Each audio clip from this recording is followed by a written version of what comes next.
Bismillahirrahmanirrahim. Assalamualaikum warahmatullahi wabarakatuh dan selamat pagi adik-adik. Ya, hari ini kita masuk ke pertemuan 13. Kita akan membahas mengenai sebaran penyampelan. Ya, sebaran penyampelan ini ada di bab 9 di halaman 223 di bukunya.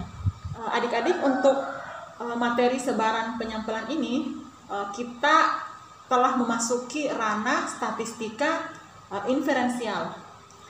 Untuk bab 4 ya mulai dari bab 4, 5, 6, 7 sampai 8 kemarin kita masih berkutat atau kita masih mempelajari ranah statistika deskriptif. Nah, untuk bab 9 ini kita masuk ke ranah statistika inferensial. Yang namanya statistika inferensial itu adik-adik adalah kita akan menaksir populasi dengan menggunakan sampel.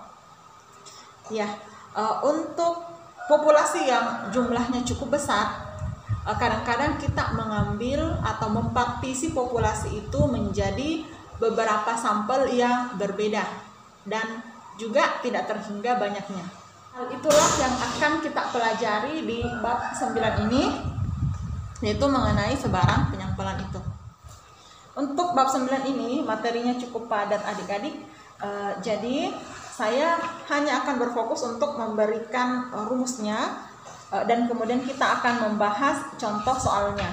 Saya tidak akan banyak berteori di sini, nanti bisa teorinya bisa adik-adik baca sendiri di bukunya ya. Jadi pada bab 9 ini kita akan mempelajari beberapa pembahasan ya. Yang pertama mengenai sebaran rata, kemudian sebaran proporsi. Selanjutnya kita akan mempelajari mengenai sebaran simpangan baku, dan terakhir mengenai sebaran statistik khusus. Baik, kita masuk ke bagian pertama, yaitu sebaran rata. Nah, sebaran rata ini kita bagi juga beberapa bagian. Kita masuk ke bagian pertama untuk sebaran rata, yaitu sebaran sebuah rata. Ya, misalkan ada suatu populasi. Dari populasi ini kita dapat membentuk beberapa sampel. Ya, misalkan ada, kalau di bukunya itu ada 10, populasinya itu berukuran 10. Kalau kita mengambil sampel yang berukuran 3 misalnya, nah, berarti kemungkinan ada 120 sampel yang dapat dibentuk. Ya, dari semua sampel yang terbentuk itu tentu masing-masing memiliki rata ya. Nah, kalau ratanya ini kita bentuk menjadi sebuah data baru, nah, kita katakan bahwa ini adalah data sebaran rata. Nah, data sebaran rata ini tentu juga mempunyai rata dan simpangan baku. Ya, jadi ini dibaca mu x bar itu sama dengan mu. Ya, artinya rata dari data rata, dipahami ya maksudnya, rata dari rata yang terbentuk itu sama dengan rata dari populasinya. Kalau simpangan bakunya ini adalah rata populasi ya. Kalau simpangan baku dari rata yang terbentuk ya, atau data rata yang terbentuk itu sama dengan simpangan baku populasi dibagi akar dari banyaknya sampel, kemudian dikalikan dengan akar populasi, banyaknya populasi dikurang banyaknya sampel dikurang banyaknya populasi dikurang 1. Kalau ukuran populasinya cukup besar ya, kita bisa menggunakan rumus kedua dengan ketentuan sampel yang diambil itu tidak sampai 5% dari ukuran populasi tersebut. Adik-adik, kita ke contoh soalnya. Ini saya perlihatkan contoh 9.1 di halaman 225. Ya, misalkan sebuah populasi berukuran N sama dengan 5 terdiri dari data 1 sampai 5. Sampel acak berukuran N sama dengan 2 akan diambil. Nah, yang pertama, berapa banyak sampel berbeda yang mungkin terambil? Yang kedua, tunjukkan sampel-sampel tersebut dan hitung ratanya masing-masing.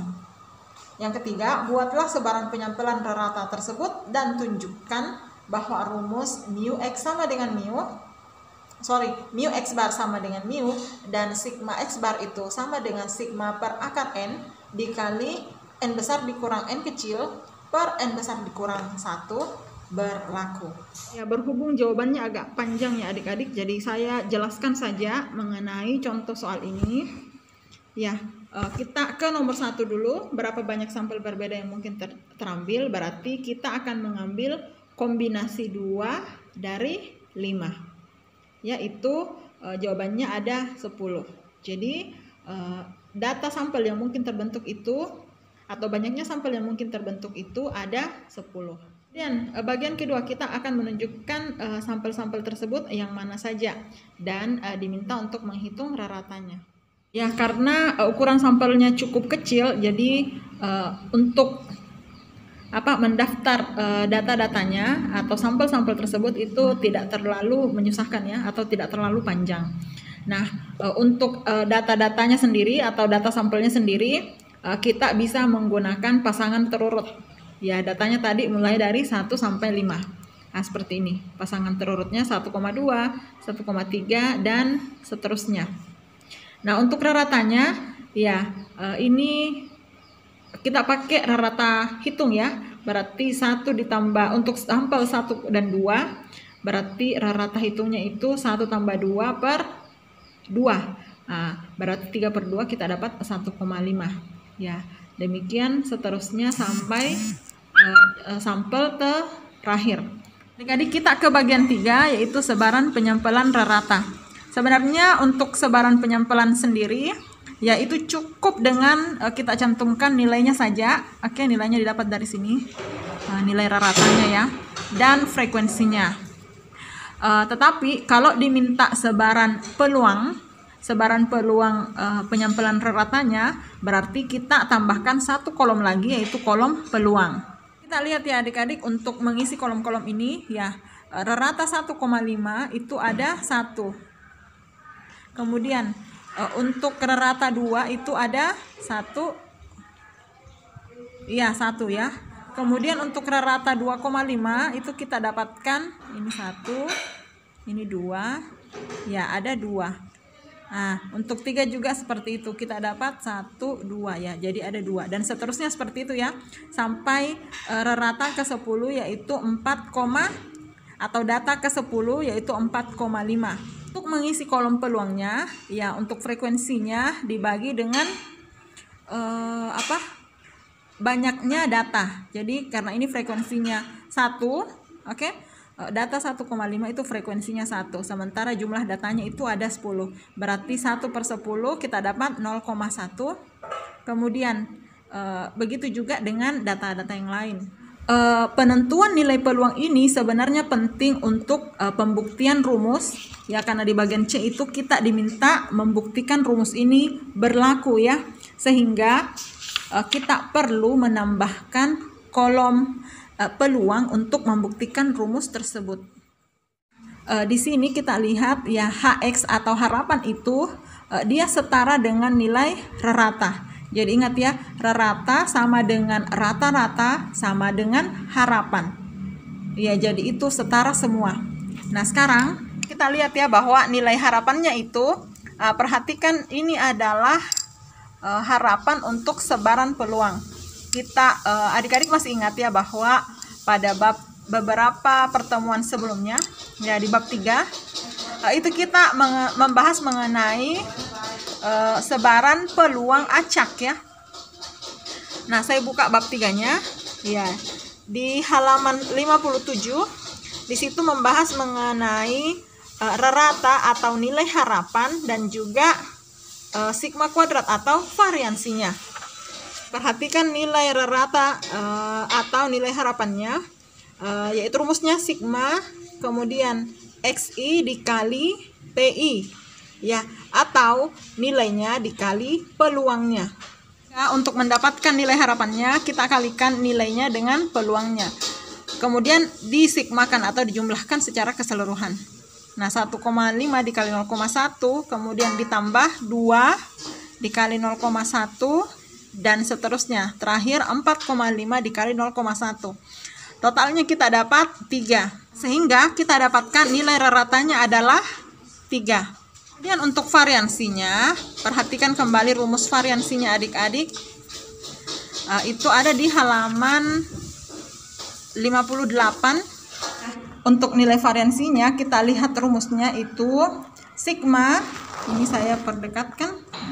Sigma XI dikurang mu I dipangkat 2 kan dikali peluangnya. Kembali ke soalnya ya. Untuk variansinya berarti sigma 1,5 dikurang reratanya tadi kita dapat 3 ya. Nah, dipangkat 2 kan, kemudian dikali dengan peluangnya. Seperti ini, kemudian dijumlahkan karena kita menggunakan sigma berarti penjumlahan ya. 2 dikurang reratanya dipangkat 2 kan, kemudian dikali dengan nilai peluangnya. Demikian seterusnya sampai data terakhir 4,5 dikurang 3 dipangkat 2 kan, kemudian dikalikan nilai peluangnya yaitu 0,1. Kita dapat nilai akhirnya adalah 0,833.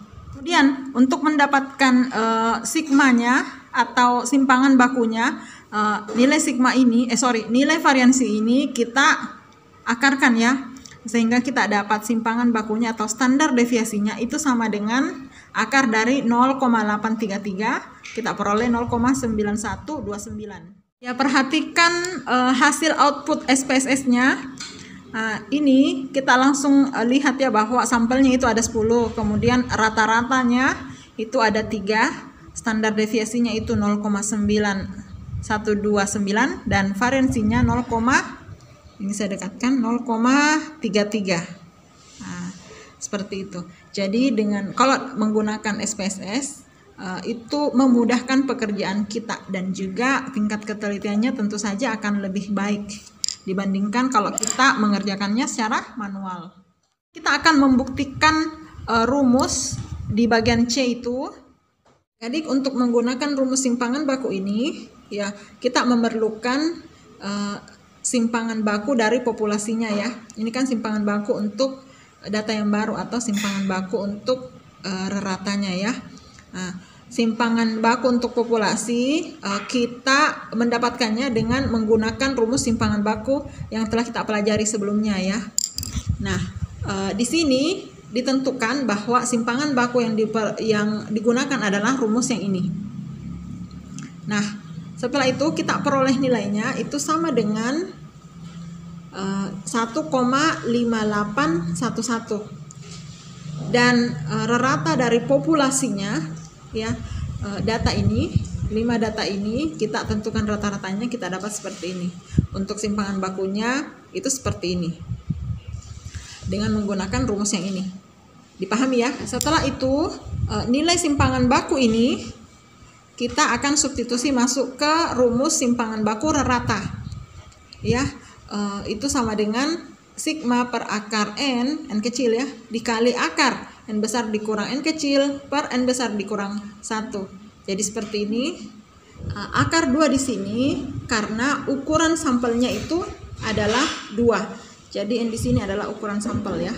Kemudian dikali akar 5 itu karena populasi itu ada sebanyak 5, dikurang 2 adalah ukuran sampelnya, dan seterusnya kita dapat nilai 0,9682. Perhatikan dua nilai ini adik-adik. Rumus ini kita dapat 0,9682, sementara jika kita menggunakan rumus dari variansi sebaran peluang acak, kita dapat nilai 0,9129. Kita anggap dua nilai ini adalah sama atau setara ya, sehingga kita bisa simpulkan ya bahwa dua nilai ini sama atau setara, hingga kita bisa simpulkan bahwa rumus ini itu bisa kita gunakan untuk menghitung simpangan baku dari sebaran sebuah rerata. Jadi kita masuk ke bagian kedua dari sebaran rerata, yaitu teorema limit pusat. Nah, hal yang penting dalam teorema limit pusat ini adalah sebaran normal yang telah kita dapat dari sebaran rata tadi ya, perlu kita bakukan sehingga tabel sebaran normal itu bisa kita gunakan. Jadi untuk membangunkan data tersebut ya, kita memerlukan suatu transformasi Z. Nah, itu rumusnya X bar dikurang mu per sigma X. Selanjutnya, jika dari populasi diketahui variansinya dan perbedaan antara rata dari sampel ke sampel diharapkan tidak lebih dari sebuah nilai D yang ditentukan, jadi ada suatu nilai D, maka berlaku hubungan simpangan baku rata itu lebih kecil atau sama dengan D. Jadi untuk lebih memahami rumus-rumus ini, kita langsung masuk ke contohnya di halaman 228 contoh 9.2. Untuk contohnya ini saya tampilkan soalnya. Ya, skor mahasiswa dalam mata kuliah statistika mempunyai rata 85 dengan simpangan baku 7,3. Sebuah sampel acak berukuran N sama dengan 35 diambil dari populasi skor mahasiswa tersebut. Berapa peluang rata skor ke 35 mahasiswa tersebut? Yang pertama, terletak antara 83 dan 90. Yang kedua, paling sedikit 86.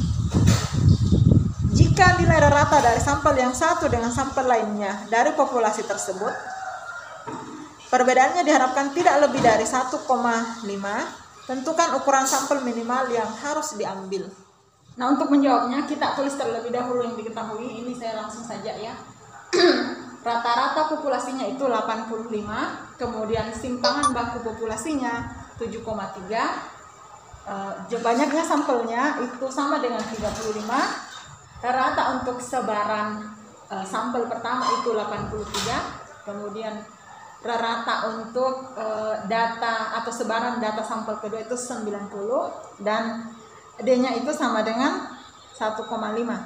Sehingga kita dapat mu X barnya, ingat rumusnya tadi itu sama dengan mu. Jadi mu X barnya itu sama dengan 85.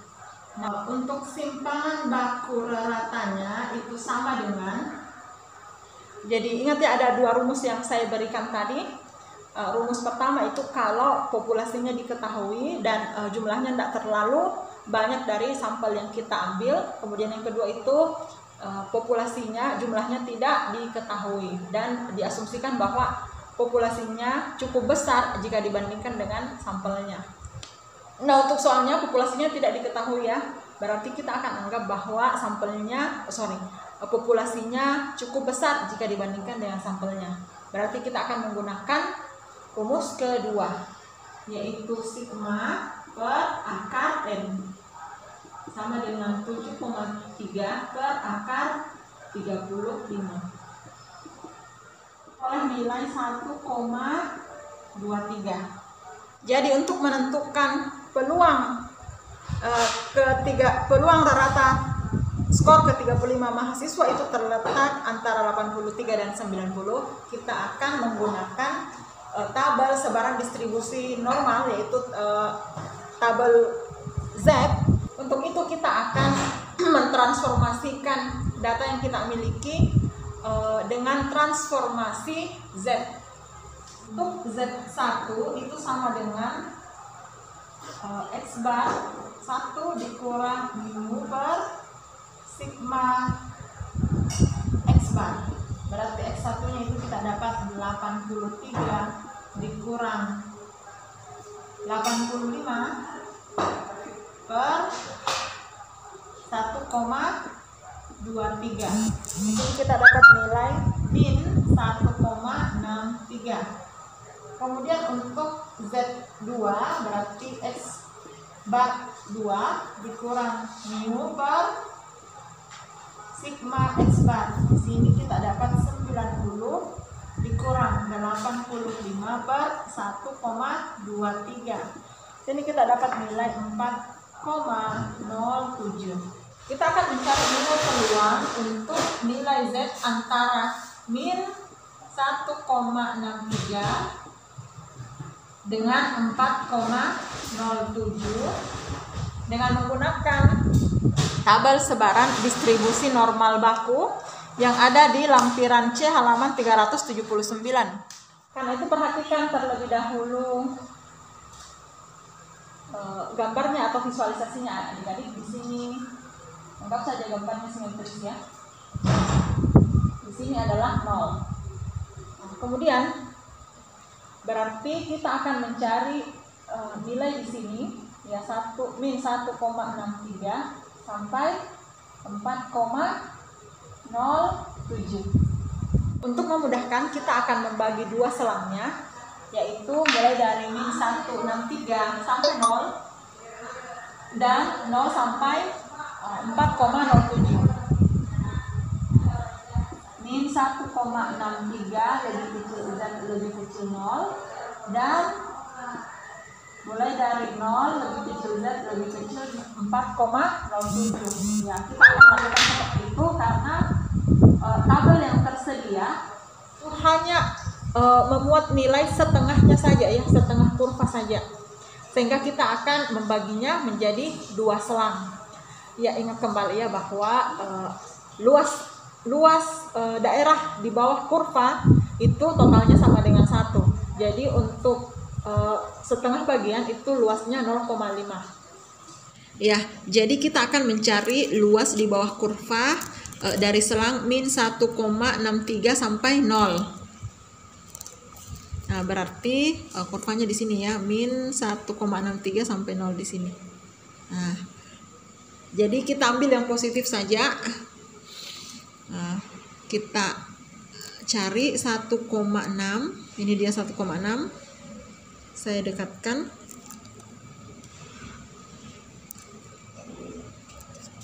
Ini 1,6, kemudian cari yang 3 yang berpadanan dengan 3 sebelah atas. Ini dia, berarti ini turun ke bawah tadi ya, 1,63. Kita dapat 4484, berarti luasnya itu 0,4484. Ini 0,4484 ya.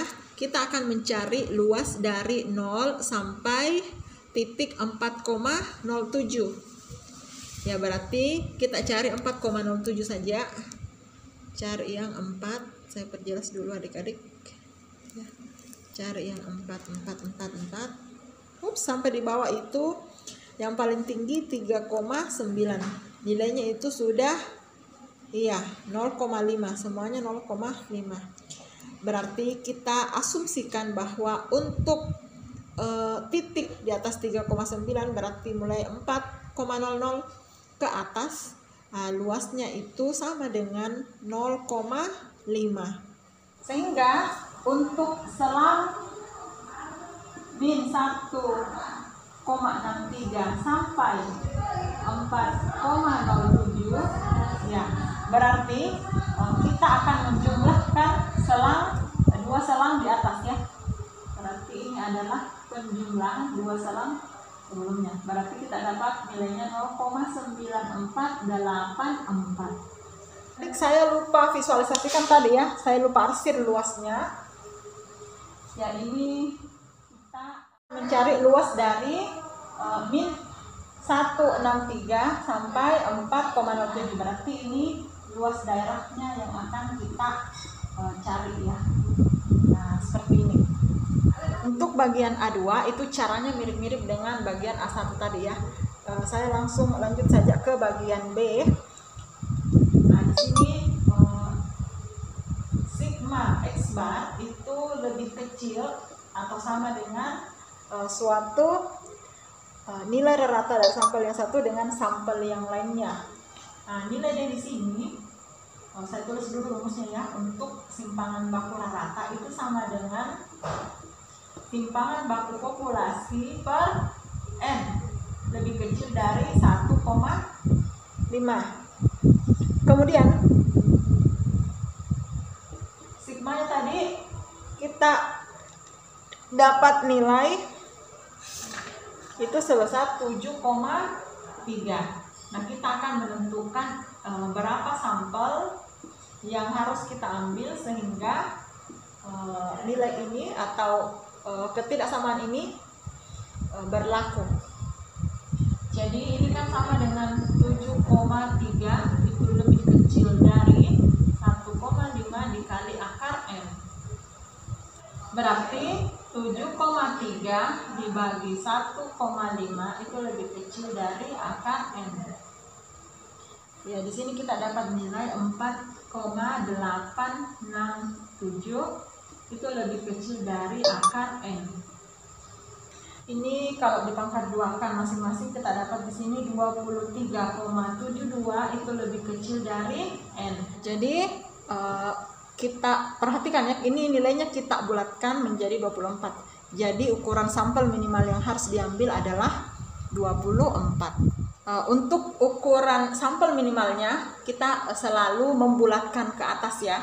Jadi meskipun nilainya itu 23,05 misalnya, jadi kita tetap bulatkan dia menjadi 24. Jadi berarti di sini N itu lebih besar dari 24, atau bisa dibilang N itu minimal 24. Jadi N minimal atau jumlah sampel minimal yang harus kita ambil adalah 24. Baik adik-adik, kita ke bagian ketiga dari sebaran rata, yaitu sebaran selisih dua rata. Jadi di sini saya gambarkan penjelasannya supaya singkat. Ya, misalkan ada dua populasi. Jadi misalkan populasi pertama itu kita sebut dengan N1 dan populasi kedua itu kita sebut dengan N2. Populasi ke-1 ini itu mempunyai rata μ1, simpangan baku sigma 1, dan peubah acaknya itu kita misalkan dengan X.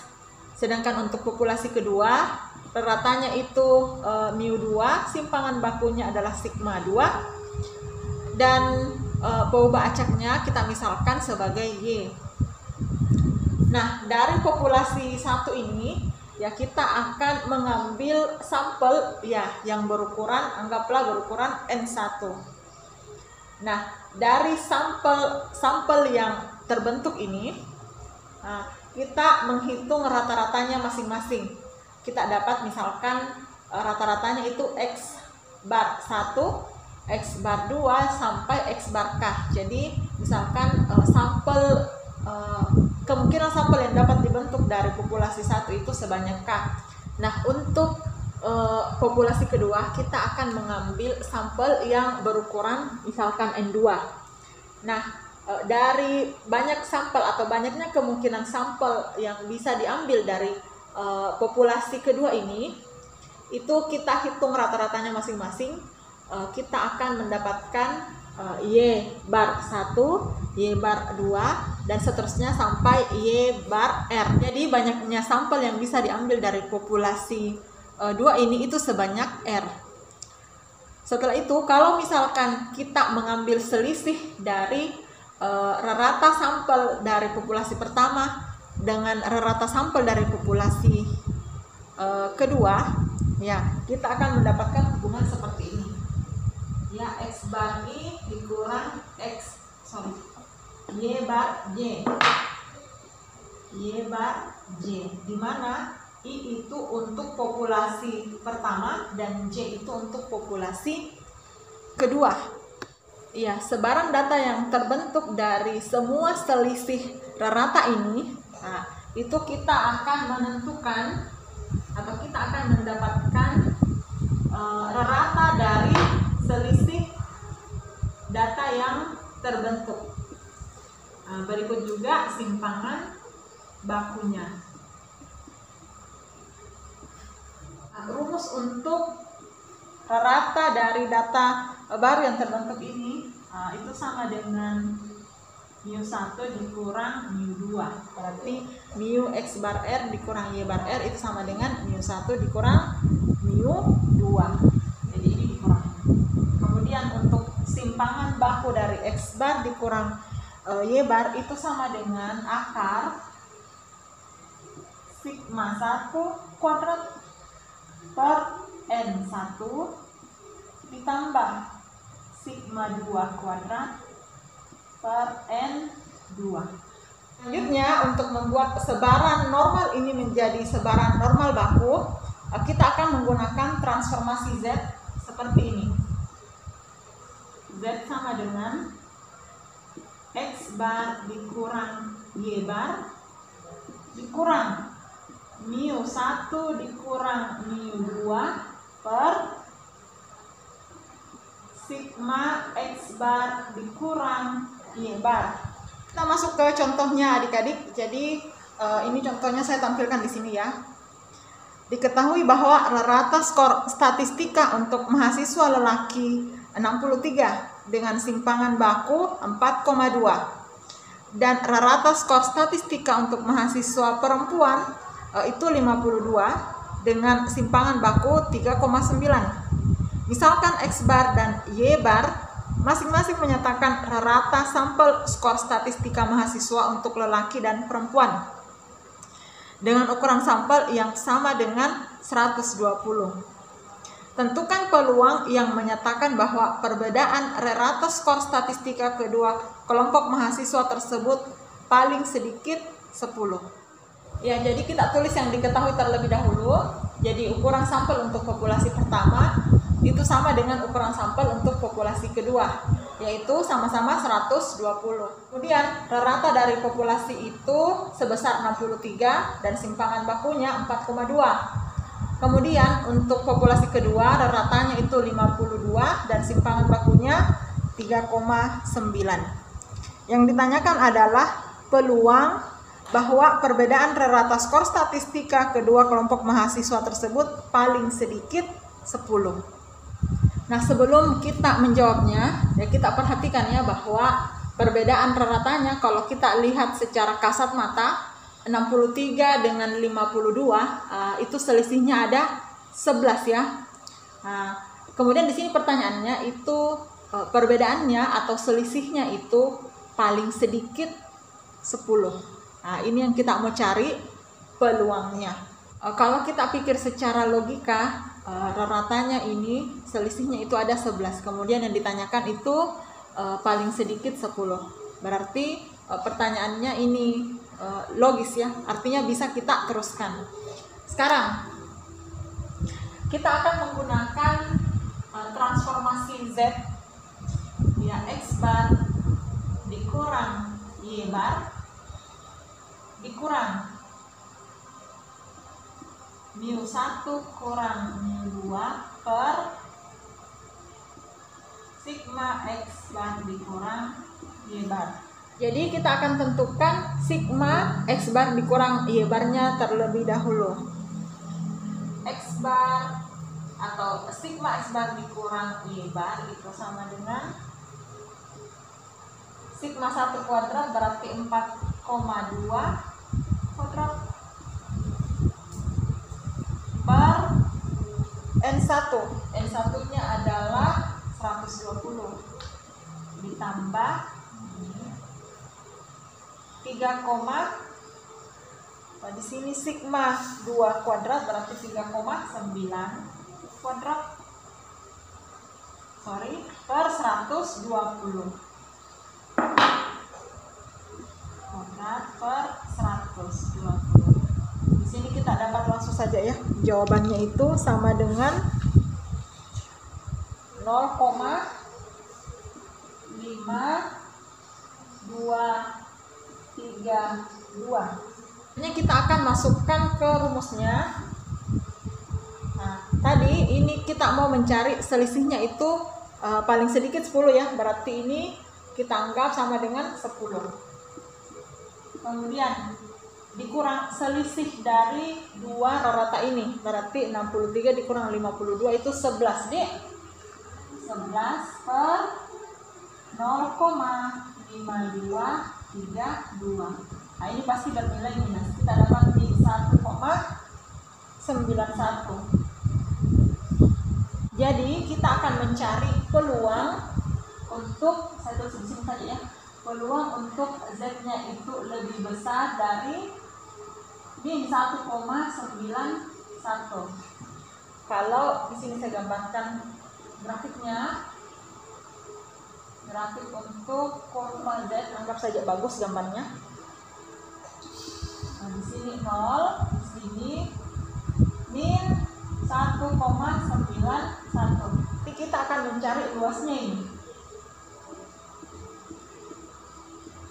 Kita kita lihat ya bahwa nilainya pasti lebih dari 0,5 ya kan, karena antara 0 sampai nilai tahingga ke kanan itu peluangnya 0,5 ditambah peluang dari 0 atau min 1,91 ke 0. Ya, untuk interval Z lebih besar dari min 1,91, saya akan pecah dia menjadi dua interval, yaitu dari min 1,91 sampai 0 dan 0 sampai tahingga. Ya, seperti itu ya. Ya, kita akan mencari luas di bawah kurva dari selang min 1,91 sampai 0. Berarti ini dia. Kita cari titik 1,9, kemudian ini dia tarik ke atas untuk 1. Iya, ini dia. Berarti luasnya itu 0,4719. Kita tulis 0,4719. Kemudian untuk selang dari 0 sampai tahingga, ya kita langsung saja simpulkan bahwa luasnya itu 0,5. Kemudian ini 0,5. Kita dapat peluangnya itu 0,9719.